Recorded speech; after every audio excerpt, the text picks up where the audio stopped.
Would it be a best practice to incorporate the customs and duty charges in the e-commerce sort of shopping cart so that customers know what they're going to end up as a total bottom line?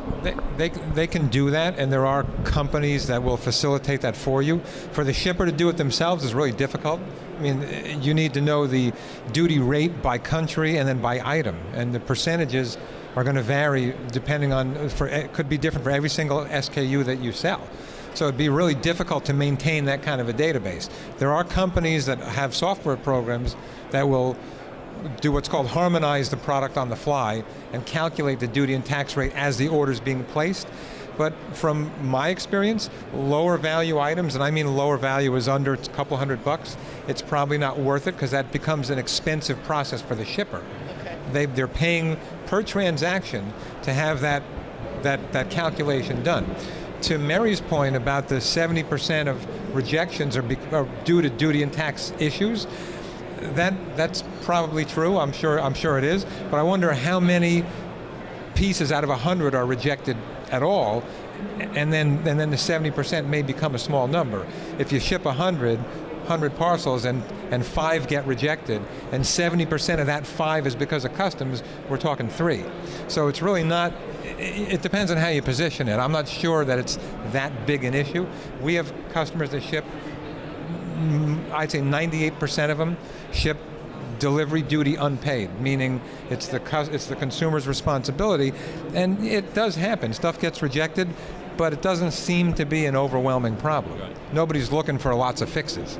And again, just the fact that the person purchased it from an international website, I think they're generally aware of the fact that there could be duties and taxes applied to the item. So let's talk a little bit about knowing the importance of address quality in terms of deliverability and understanding that some of the pieces are going to get rejected and come back for address quality, some will be related to duty issues. What is the path? How does this work? When you mail out a parcel for a customer and it comes back, does it come back to you and your company, Marc? It depends on how it's mailed. It depends. If we mail it through the USPS, and the return address is on the piece and it's accurate, it'll come back to the customer very often. If it's mailed through a third party, then it'll come back to the shipper, and oftentimes that's us. So it really depends on how you're sending it. And is that true if it's a letter or a parcel? Letters, not so much. I mean, the foreign posts are not real keen on sending back mail. It costs them money to do it, and somebody's going to have to pay for that. So when you're talking just regular mail, direct mail, catalogs, magazines, more often than that, a lot of that stuff probably just gets abandoned. It comes down to country-specific idiosyncrasies, and it comes down to, in some northern, less developed areas of countries, more rural areas, where the letter carrier knows how to get a particular parcel or letter to the endpoint, the customer. So it's really, that's when customer service kicks in for a given company, where they need to determine, do we call this individual to validate that his actual address is correct? So you flag the address and then act accordingly. Whether you mail or ship that product is the decision of the business. And if it's in the gray area, then investigate it so you don't incur the cost of it being either returned or not delivered altogether. If you want to get the returned mail back, and it is important, like Marty's saying, otherwise you really can't tell if it's good, then you need to spend a little money and use the right service. So there are services that USPS provides, IPA, for example, that does return mail. And it returns it very, very efficiently and very, very quickly. So if that's really a concern, then use that level service at the front end. You're going to pay a little more, but you're going to get the returns back without having to pay for them. All of the USPS international letter services offer a free return of undeliverables. So and I agree with Marc, the posts do try to their best ability to deliver items, because there is time and effort and expense for them to return it. If they truly can't deliver it, there is a process for it to be returned, to the U.S.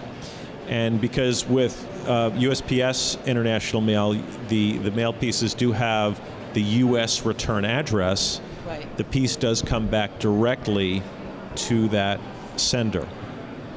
Some of the other services offered by other postal administrations use a return address in another country.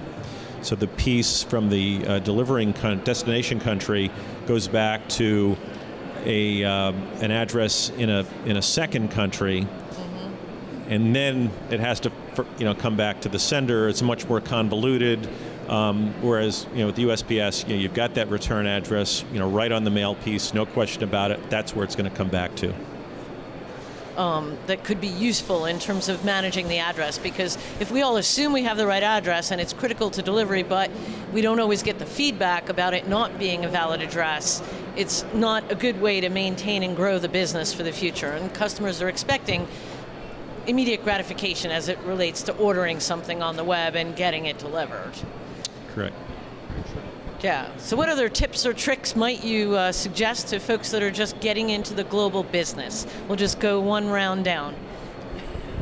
Well, I'd say the best thing that you can do is just get beyond some of the hesitation that people have had for many years about customs and mail and things like that. Their rules and regulations are much more complicated now than they have been, but there are a lot of good service providers out there that can help you get it done as well. Just worry about taking the orders and collecting the money. Even that's gotten a lot easier because of the web, and let the service providers take care of the rest for you. I would suggest that do your homework and stand on the shoulders of those that have been there before you. There's a lot of subject matter expertise to tap into. Doing your homework up front will save you a lot of cost and pain points later on. There's a lot of idiosyncrasies at a country-specific level. An example is in South Korea, by including a phone number on the piece of mail or parcel that's being delivered, it increases the likelihood of deliverability just due to the complexities of the system in South Korea. And the letter carriers have mobile phones. If they can't find the place, they'll call.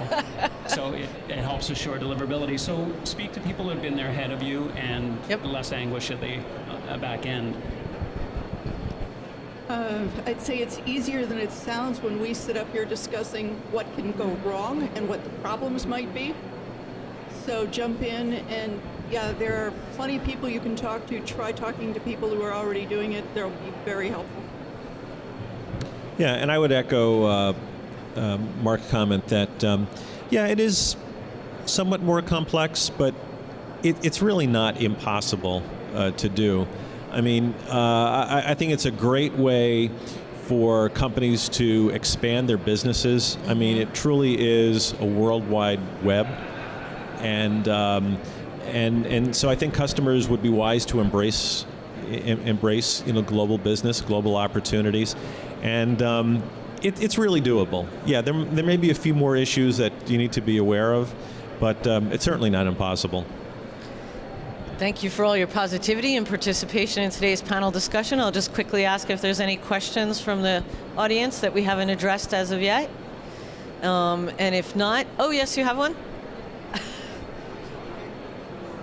Can't hear you at all. 1 second, please. Okay, ask your question. Yeah, I know there is a big effort for a universal standard for address. I want to know what is going on about that. How far are we for having some kind of universal standard for addressing? And what are we doing for the future? Okay, thanks for your question. Who wants to take the first chance of answering? First of all, address standards are country by country, so there's no universal standard. The U.S. has a standard, Canada has a standard, Mexico has a standard, et cetera, et cetera, et cetera. The UPU, which is the Universal Postal Union, which oversees the international process of mail, not the processing, but literally the process of moving it, is working on address standards. It's standard S42, and it will be adopted as an ISO standard probably within the next 2 years. There will be a lot more information, but it's a country-by-country process, and it's moving slowly. But it is a standard. How many countries are already on the S42 standard? Over 30? Yeah. Under 100? Well, I was on a phone call about this last week, and how many are approved as opposed to how many are in process, of about 60. Okay. And it probably covers where the top volume is. It covers all of the top volume countries, yes. Does that sufficiently answer your question? Good. Any other quick questions? Okay, well then we're going to wrap up for today. Thanks for the conversation about going global. Thank you. Thank you. Thank you. Okay.